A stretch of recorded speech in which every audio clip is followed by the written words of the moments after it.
Достар, біз бүгін пранк жасайын деп тұрмыз. Мен Таразға келгенімде бүгін Руся мен Бади естіді. Руся, пожалуйста, любой нәрсені тазама деп іше салуыңды қойшы ауызбен. Мен білемін. Алмай жеген өшім біледі. Кешір, братан. Ой, сырттан сәл.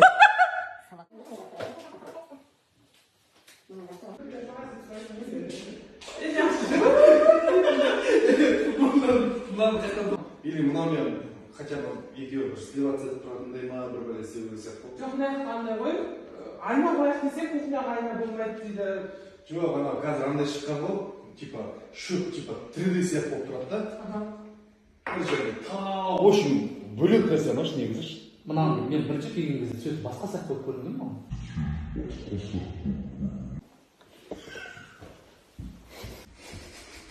Стакан деген нәрсе бар ғой, стакан. Стаканмен ішінде өтініш.